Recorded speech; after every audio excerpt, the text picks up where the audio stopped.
আসসালামু আলাইকুম। সবাইকে ঈদের অনেক অনেক শুভেচ্ছা। কেমন কাটলো সবার ঈদ? আজ আপনাদের সামনে নিয়ে এসেছি রেডিমেড মশলা দিয়ে কিভাবে তন্দুরি চিকেন করব তার রেসিপি। রেডিমেড মশলা দিয়ে আপনারা ঘরেই খুব সহজেই তন্দুরি চিকেন বানাতে পারবেন এবং সেটা নান বা পরোটার সাথে খেতে লাগবে অসাধারণ। তাহলে চলুন দেরি না করে শুরু করি। প্রথমেই একটি মিক্সিং বোলে আমি 1 কাপ টক দই ভালো করে ফেটে নিয়ে নিব।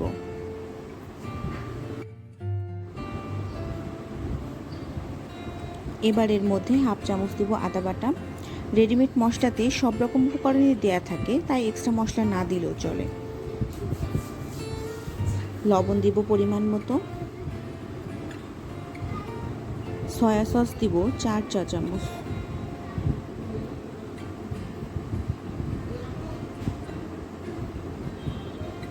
চিনি দিব 1 চা চামচ। সরিষার তেল দিব 3 টেবিল চামচ এবং সয়াবিন তেল দিব 4 টেবিল চামচ।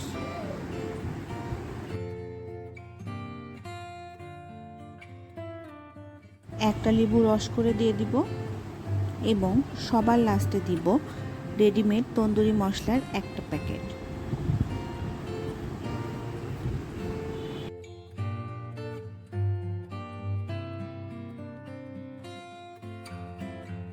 সবগুলো উপকরণ ভালো করে একসাথে মিক্স করে নিলেই রেডি তন্দুরি মশলা। এখানে আমি 1.5 কেজি ওজনের একটা মুরগি নিয়েছি এবং রোস্টের পিস করে কেটে নিয়েছি এবং দেখবেন মাংসের গায়ে আমি এভাবে ছুরি দিয়ে কেটে নিয়েছি, এতে করে মশলাগুলো ভালো করে ঢুকবে, এটা অবশ্যই করবেন। এবার মাংসগুলো মশলার মধ্যে দিয়ে আমি ভালো করে মাখিয়ে নেব। খেয়াল রাখবেন যেন মশলাগুলো মাংসের ভাজে ভাজে পুরোটা ঢুকে যায়। এভাবে করে আমি হাত দিয়ে প্রত্যেকটা ভাজে ভাজে মাংসের মশলাগুলো মিশিয়ে দেব।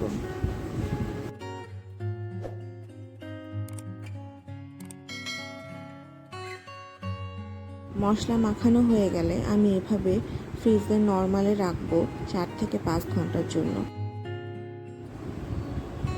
4 থেকে 5 ঘন্টা পর ফ্রিজ থেকে বের করে এবার আমি এগুলো ভেজে নেব। প্রথমে অনেক হাই হিটে এগুলো ভাজতে হবে, না হলে প্রথমে মুরগি থেকে পানি ছেড়ে যাবে এবং মুরগি অতিরিক্ত সিদ্ধ হয়ে যাবে।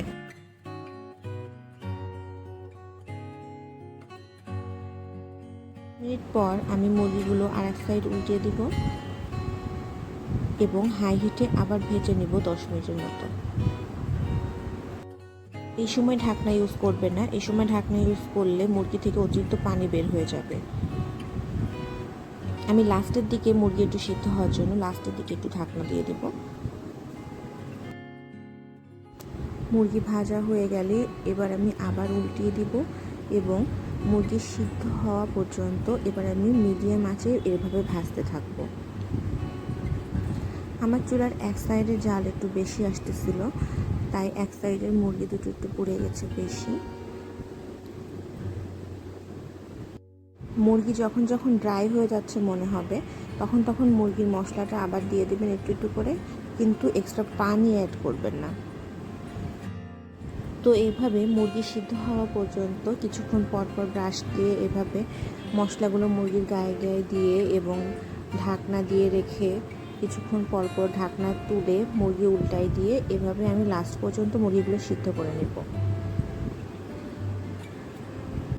এই পর্যায়ে তন্দুরি চিকেনটা সিদ্ধ হয়ে গেছে এবং একটু পোড়া পোড়া ফ্লেভারও আসছে, তাই এই পর্যায়ে আমি তুলে ফেলব।